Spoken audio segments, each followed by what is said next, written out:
आप सभी लोगों का मेरे यूट्यूब चैनल पर स्वागत एवं वेलकम। आपने अब तक हमारे चैनल को सब्सक्राइब नहीं किया, प्लीज़ सब्सक्राइब करें, लाइक करें और शेयर करना ना भूलें। आज हम आपके लिए लेके आए हैं बहुत ही महत्वपूर्ण टॉपिक, जो प्रत्येक परीक्षा में से प्रश्न पूछे जाते हैं। जो टॉपिक का नाम है वर्णमाला। देखते हैं सबसे पहले क्या है। अगर हम वर्णमाला की परिभाषा की बात करें तो वर्णमाला व्यवस्थित क्रम को, वर्णों के व्यवस्थित क्रम को क्या कहते हैं? वर्णमाला कहते हैं। ये बात तो जान गए। और व्यवस्थित क्रम क्या होता है? पहले आते हैं स्वर, उसके बाद क्या आते हैं? व्यंजन। तो उन्हीं का हम पहला रूप देखते हैं, स्वर, है ना। तो क्या है स्वर? पहला रूप देखते हैं। सबसे पहले कही गई है बात कि स्वतंत्र रूप से बोले जाने वर्णों को हम क्या कहते हैं? स्वर कहते हैं, है ना। कहते हैं स्वतंत्र रूप से। अगर हम कुल स्वरों की बात करें तो 13 है, 11 + 2 में। अगर आपसे प्रश्न पूछा जाता है मूलतः स्वर या सामान्यतः शब्द प्रयोग होता है या स्वरों की संख्या सिर्फ पूछी है, तो क्या आप बताएंगे? 11 है। अब 11 कौन कौन से स्वर हैं वो देख लीजिए। कौन कौन से स्वर जो हैं 11 जो मैं बता रहा हूँ वो देखिए। पहला होता है आपका अ, आ, ई, उ, ऋ, ए, ऐ, ओ, औ, अं, कै। ये 11 के 11 आपको स्वर बताने हैं, ठीक है। इनको हम स्वरों का वास्तविक रूप भी कह देते हैं। अगर हम मूल स्वर पूछा जाए आपसे, क्या पूछा जाए? मूल स्वर। तो मूल स्वर कितने होते हैं? 4 होते हैं, अ, ई, उ, ऋ, ठीक है। अब देखते हैं स्वरों की मात्रा के बारे में कि स्वरों की कौन कौन सी मात्राएं होती हैं। अगर व्यंजनों के विभिन्न प्रकार के उच्चारणों को स्पष्ट करने के लिए जब व्यंजनों के साथ स्वरों का योग करते हैं तो स्वर अपने मूल रूप में ना आकर जिस रूप में आते हैं उसे स्वर की मात्रा कहते हैं। जैसे जैसे अगर हम बात करें अ, इसकी कोई मात्रा होती है? नहीं होती है।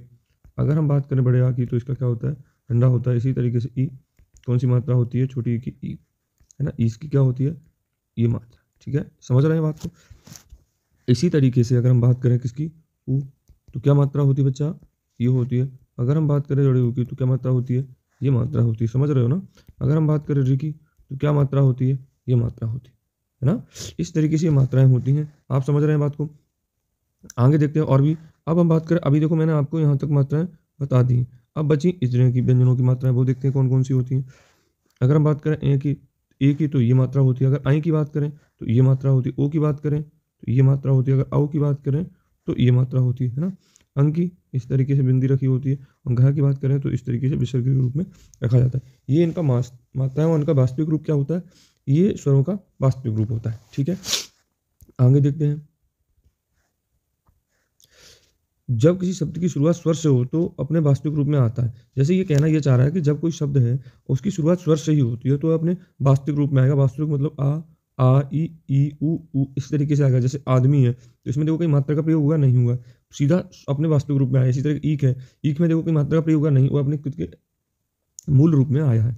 ऐसे आगे वाला देखते हैं क्या कह रहा है। यहाँ पे कहा जा रहा है जब किसी शब्द में किसी व्यंजन के साथ दो स्वर जुड़ते हैं तो पहला स्वर मात्रा के रूप में तथा दूसरा स्वर अपने वास्तविक रूप में होता है। मतलब कि जब कोई शब्द है उसमें दो स्वर आपस में जुड़ रहे हैं। जैसे आप यहाँ पे देखिए, ये शुरुआत लिखा है, ये गुंजाइश लिखा है। तो आप देख रहे होंगे जब ये शुरुआत इस तरीके से लिखा है तो देखो एक तो ये स्वर है, उसके बाद जब दूसरा स्वर आएगा वो अपने वास्तविक रूप में आ रहा है। ऐसे तरीके देखो यहाँ पे जहाँ पे दीर्घ स्वर अ है ना, दीर्घ स्वर आ है तो देखो ई अपने वास्तविक रूप में आया है ना। इसी तरीके देखते हैं स्वरों का वर्गीकरण। अगर हम स्वरों के वर्गीकरण की बात करें तो स्वरों का वर्गीकरण कई प्रकार से किया जा सकता है। एक उत्पत्ति के आधार पर, उच्चारण के आधार पर, जीभ के प्रकार के आधार पर, होठों की स्थिति के आधार पर और मुंह खुलने की स्थिति के आधार पर हम कर सकते हैं। सबसे पहले देखते हैं उत्पत्ति के आधार पर। अगर हम उत्पत्ति के आधार की बात करें तो उत्पत्ति के आधार पर स्वर दो प्रकार के होते हैं। कौन कौन से? एक होता है आपका मूल स्वर, दूसरा होता है संधि। इसी को हम दीर्घ स्वर या गुरु स्वर भी कहते हैं। अगर हम मूल स्वर की बात करें तो ये चार प्रकार के होते हैं, मतलब चार होते हैं। कौन सा? अ, ई, उ, ऋ। मतलब ये स्वर न किसी की सहायता से बनते हैं, न स्वर स्वर की सहायता से बनता है, न किसी अन्य, ये अपने आप में खुद ही पूर्ण है। अगर हम बात करें संधि स्वर की तो संधि स्वर कौन कौन से होते हैं? जो स्वर मूल स्वर के पास में जुड़ने से बनते हैं अथवा दो स्वरों के योग से बनते हैं उन्हें दीर्घ स्वर या संधि स्वर या गुरु स्वर कहते हैं। संधि स्वर दो प्रकार के होते हैं, मूल दीर्घ स्वर या संयुक्त स्वर। अगर हम बात करें मूल दीर्घ स्वर, अब मूल दीर्घ स्वर कौन से होते हैं वो आप जान लीजिए। इनको क्यों मूल दीर्घ स्वर कहा जाता है? क्योंकि आप यहाँ पे देख रहे होंगे। अच्छा, इनका अन्य नाम क्या है? अगर मूल दीर्घ स्वर की बात करें तो इसको हम अन्य नाम से किससे जानते हैं? सजाती स्वर के नाम से भी जानते हैं। क्योंकि इनको सजाती स्वर क्यों कहते हैं? क्योंकि आप देख रहे होंगे यहाँ पे क्या लिखा?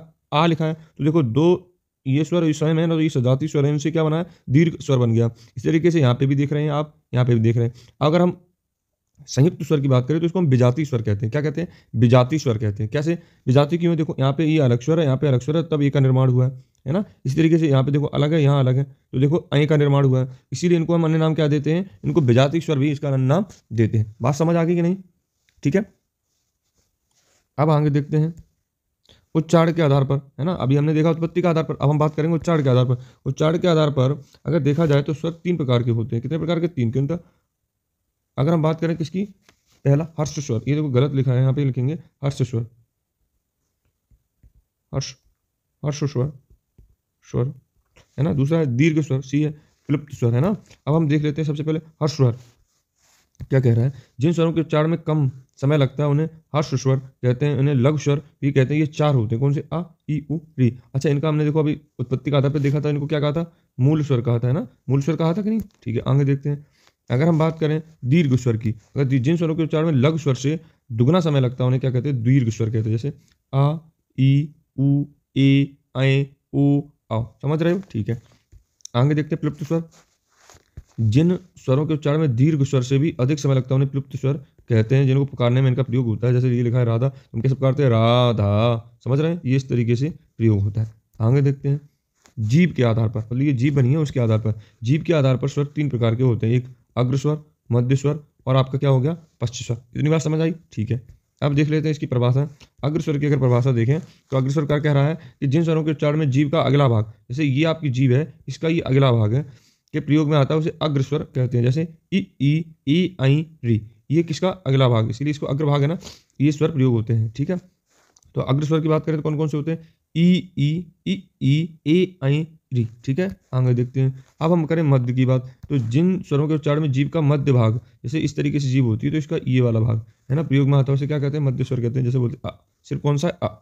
अगर हम बात करें पश्च, जिन स्वरों के उच्चारण में जीभ का पिछला भाग, उसे हम पश्च स्वर कहते हैं। जैसे ये जीभ है, इसका कौन सा भाग? ये पीछे वाला भाग प्रयोग हो रहा है, ये वाला भाग प्रयोग हो रहा है, तो काम है आ, उ, ओ, औ, है ना। इन्हीं को हम कहते हैं पश्च स्वर। समझ के बात को? आगे देखते हैं। अगर हम बात करें ओष्ठ के आधार पर, तो ओष्ठ न हो, यहाँ पे ओष्ठ होगा। ठीक है, क्या होगा? ओष्ठ। ओष्ठ की स्थिति के आधार पर स्वर 2 प्रकार के होते हैं। कौन कौन से? आवृतमुखी स्वर, जिन स्वरों के उच्चारण में होठ गोलाकार न होते हैं उन्हें आवृतमुखी कहते हैं। जैसे आ, ई, उ, री, ए, ऐ। आप देख रहे हो, नहीं सॉरी, आ, ई, री, ए, ऐ। ठीक है, इसमें देखो आपका मुंह जो होठ की बनावट है वो गोल नहीं है। ठीक है, इसीलिए इनको क्या कहते हैं? आवृतमुखी स्वर। बात करें व्रतमुखी स्वर, जिनके उच्चारण में होठ कैसे होते हैं? गोलाकार हो जाते हैं, उन्हें व्रतमुखी कहते हैं। जैसे उ, ओ, औ। आप देख रहे हैं ना बोल के, तो आपको समझ आ रहा होगा पूरा स्पष्ट रूप से। अगर हम बात करें मुंह खोलने की स्थिति के आधार पर, तो मुंह खोलने की स्थिति के आधार पर संभ्रंत, जिन स्वरों के उच्चारण में मुख कम खुलता है उन्हें संभ्रंत स्वर कहते हैं। जैसे उ, री, ई, उ, री, ऐसे बोलते हैं ना। अगर हम ई बोलेंगे तो देखो कहीं मुंह की बात, उसमें तो कम खुलता है। अगर हम बात करें अर्ध संभ्रंत, तो जिन स्वरों के उच्चारण में संभ्रंत स्थिति में अधिक खुलता है उसे हम क्या करते हैं? अर्ध संभ्रंत। जैसे ई, इसमें थोड़ा ज्यादा मुंह खुल रहा है।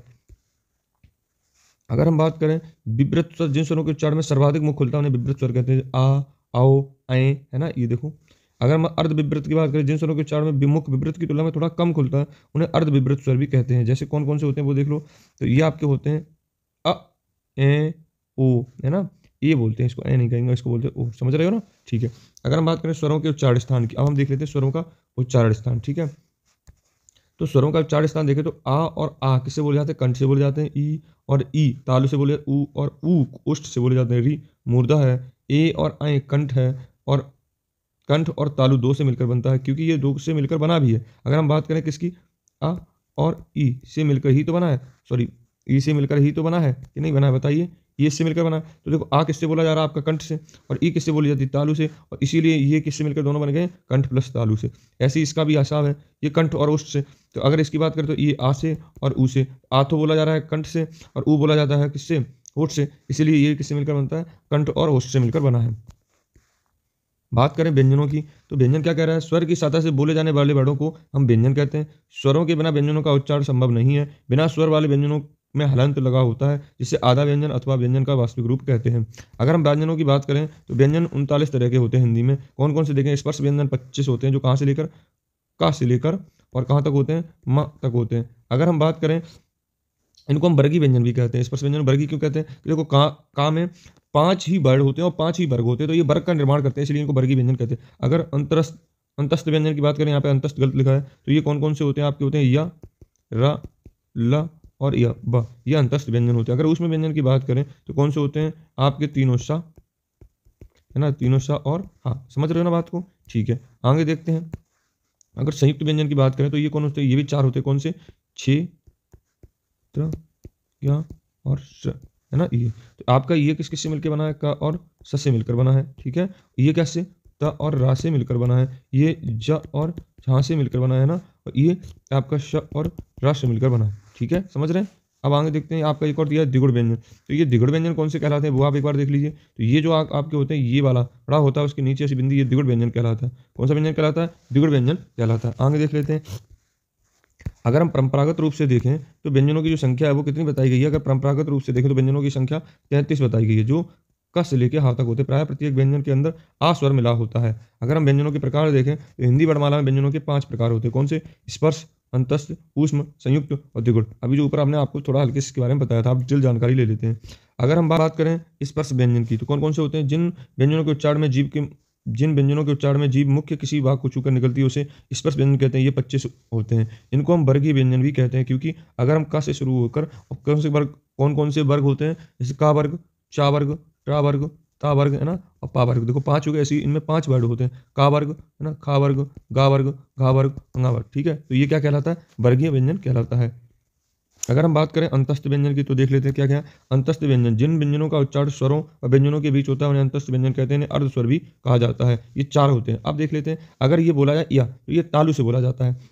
रा प्रकंपित लुंठित वर्ड है, मतलब इसका जो अन्य नाम क्या हो सकता है, इसको प्रकंपित या लुंठित वर्ड भी कहते हैं। ला को पार्श्विक व्यंजन भी कहते हैं। आप इतनी बात जान लीजिए, ला को क्या कहते हैं, पार्श्विक व्यंजन भी कहते हैं। अगर इनकी उच्चारण स्थान की इन दोनों की बात करें तो आपका ये दंत मूल मसूड़ों से बोला जाता है ना, दंत मूल और मसूड़ों से बोला जाता है। अगर वाह की बात करें, ये दंतोष्ट, मतलब कि ऊपर के दांत और नीचला होठ मिला के ये दोनों से मिलकर वाह बनता है। अगर अर्धस्वर किस किस को कहा जाता है, तो या और वाह को मिलकर क्या कहा जाता है, अर्धस्वर कहा जाता है। क्या कहा जाता है, अर्धस्वर भी इसे कहा जाता है, क्योंकि इसमें स्पष्ट लिखा, जिन व्यंजनों का उच्चारण स्वर व व्यंजनों के बीच होता है वो अर्धस्वर कहलाते हैं। आगे देखते हैं, अगर बात करें ऊष्म व्यंजन की, तो जिन वर्णों के उच्चारण में हवा मुख किसी स्थान पर रगड़ा खाकर निकलती है उसे ऊष्मा उत्पन्न करती है, उसे ऊष्म व्यंजन कहते हैं। जैसे श, ये तालु से बोला जाता है, श मूर्धा से, ये वाला सा दंत मूल से, और हा स्वर यंत्र से बोला जाता है। इसका अगर हा की बात करें तो अन्य क्या नाम है, काकल्य व्यंजन भी या काकल्य वर्ण भी इसको कहते हैं। आगे देखते हैं, बात करें संयुक्त व्यंजन की, जो व्यंजन 2 व्यंजनों से मिलकर बने होते हैं संयुक्त व्यंजन कहते हैं। हिंदी वर्णमाला में ये 4 होते हैं। तो हमने अभी आपको बताया था, एक बार फिर देख लेते हैं मैं क्या कहना चाह रहा हूँ वो समझ लीजिए। तो मैं ये कहना चाह रहा हूँ, ये आपकी जो ये वाला छ है, ये का और श से मिलकर और इसके साथ क्या है, आ है, ऐसे करके बना हुआ। अगर त्र की बात करें तो क्या, त, र और आ से मिलकर बना है, समझ रहे हो। अगर ज्ञ की बात करें तो ज, झ और आ से मिलकर बना है। अगर श्र की बात करें तो ये वाला जो श्र है, अगर हम बात करें तो ये आपका श, र और आ से मिलकर बना है। बात समझ गए, ठीक है। इनको हम क्या कहते हैं, संयुक्त व्यंजन कहते हैं। इतनी बात आप समझ गए, संयुक्त व्यंजन कहते हैं, ठीक है। आगे देख ले रहे हैं क्या, अब बात करें हम द्विगुण व्यंजन की, ठीक है। अब द्विगुण व्यंजन अभी मैंने आपको बताया था, तो द्विगुण व्यंजन क्या होते हैं वो आप देख लीजिए। तो द्विगुण व्यंजन वो व्यंजन कहलाते हैं जिनके उच्चारण जीभ से पहले ऊपर उठकर मूर्धा को स्पर्श करे फिर झटके के साथ नीचे आए हुए द्विगुण व्यंजन कहलाते हैं। इनको हम उच्चित व्यंजन के नाम से भी जानते हैं। अगर इन दोनों द्विगुण व्यंजनों की बात करें तो ये मूर्धा इनका उच्चारण स्थान होता है। इतनी बात, ये हिंदी में नवीन विकसित व्यंजन है, ये संस्कृत भाषा में नहीं बोले जाते। इतनी बात भी आप याद रखना। अब आगे देखते हैं वर्णों का वर्गीकरण। अगर हम वर्णों के वर्गीकरण की बात करें तो इनको घोषत्व के आधार पर, घोष का अर्थ होता है स्वर यंत्र में ध्वनि का कंपन, है ना। घोषत्व के आधार पर इनको कितने भागों में बांट दिया गया, 2 भागों में बांट दिया है। वो कौन कौन से हैं वो आप देख लीजिए। सबसे पहला भाग है आपका अघोष व्यंजन। जिन व्यंजनों के उच्चारण में स्वर तंत्र कंपन नहीं होते उन्हें अघोष व्यंजन कहते हैं। जैसे अगर अघोष व्यंजन की बात करें तो हर वर्ग का पहला और दूसरा व्यंजन, मतलब कि ये कहना चाह रहा है जैसे का वर्ग है या फिर चा वर्ग है या टा वर्ग है या ता वर्ग है और पा वर्ग है, ये वर्ग इनके पहला और दूसरा व्यंजन। तो अगर हम बात करें अघोष की तो पहला का हो गया तो दूसरा क्या होगा, खा, इसका चा का अच्छा, है ना, टा का ठा, ता का ता था और पा का पा फा। ये तो आपके हुए। तो ये क्या करेंगे, आपके ये सारे के सारे वर्ग क्या कहलाएंगे, आपके कौन सा व्यंजन कहलाएंगे, ये आपके सारे के सारे द्विगुण व्यंजन कहलाते हैं, वो सॉरी अघोष व्यंजन कहलाते हैं। अगर हम बात करें ये वाले दोनों तीनों सा, ये भी किस श्रेणी में रखे गए हैं, अघोष की श्रेणी में रखे गए हैं, ठीक है। अगर हम बात करें अगले तो सघोष की बात करें तो सघोष व्यंजन को ही घोष व्यंजन कहते हैं। जिन व्यंजनों के उच्चारण में स्वर तंत्र में कंपन होता है उन्हें सघोष या घोष व्यंजन कहते हैं। हर वर्ग का तीसरा, चौथा, पांचवा वर्ण या हा और तीनों या रा लाभा, ठीक है, अंतस्थ व्यंजन। ये और स्वर, इनकी ये क्या बात हुई है, स्वर भी इनके साथ जुड़े, वो सॉरी, है ना, इनकी बात हुई है। आप इतनी बात जान गए, ठीक है। अब इनके पास साथ क्या होता है, जितने भी स्वर हैं आपका वो भी क्या कहलाएगा, क्या कहलाएगा, आपके सघोष व्यंजन कहलाएंगे। इनके साथ स्वर और आपको जुड़ना होगा। बात करें स्वर, है ना, अब कौन कौन से, अगर का वर्ग में मैंने आपको दिखा दिया था, उसके बाद कौन कौन से मैंने आपको बताया कि प्रत्येक वर्ग का तीसरा, तो प्रत्येक वर्ग का तीसरा अक्षर क्या होता है वो एक बार देख लीजिए। कौन कौन सा होता है? पहले वर्ग की बात करें तो ग है ना, का वर्ग में पहला गा तीसरा अक्षर होगा ना, और ये है ना। फिर उसके बाद दूसरे अगर वर्ग में बात करें तो ज है ना, डाबल में बात करें तो ढ है ना, और अड़ा। अगर उसके बाद करें द और न, फिर हम क्या बात करेंगे भैया? ब भ और म। ये सब के सब क्या है? ये आपकी सगोश वर्ण है। बाकी ये देखो हर वर्ग का कौन सा, ये तो आपका है तीसरा वर्ण, ये आपका है चौथा, ये है पांचवा, ये सब क्या है? ये सारे के सारे क्या कहलाते हैं? आपके सगोश व्यंजन कहलाते हैं। अगर हम बात करें ये वाले चारों, हा और अंतस्थ व्यंजन, है ना, ये क्या कहलाते हैं? ये भी सारे के सारे सगोश कहलाते हैं। और जितने भी स्वर हैं वो भी क्या कहलाते हैं? सगोश कहलाते हैं। आगे देखते हैं। अब करें हम बात करें प्राणत्व के आधार पर। किसके आधार पर? प्राणत्व के आधार पर। तो प्राणत्व के आधार पर अगर हम देखते हैं तो प्राणत्व के आधार पर यहाँ प्राण का अर्थ है हवा और सांस से। ये दो प्रकार के होते हैं। एक अल्प प्राण व्यंजन, जिन व्यंजनों के उच्चारण में मुख से कम हवा निकले उन्हें अल्प प्राण व्यंजन कहते हैं। हर वर्ग का पहला, तीसरा और पांचवा। तो जैसे आपको मैंने वर्ग तो बता दिए, तो ये कहना चाह रहा है कि हर वर्ग का पहला मतलब का, और फिर तीसरा, तो तीसरा क्या हो गया? गा, और फिर पांचवा है ना गा। तो ये आपको ये पूछा जा रहा ना कि इनमें ये सारे के सारे इसी तरीके से, और भी जो चार वर्ग बचे हैं उनका पहला, तीसरा, पांचवा, ये तो आपको क्या कहलाएगा? क्या कहलाएगा? अल्प प्राण कहलाएगा। फिर उसके बाद जितने भी अंतस्थ व्यंजन है, या, र, ल और ब, बो और स्वर, जितने भी स्वर हैं, है ना, कुल स्वर कितने हैं आपके?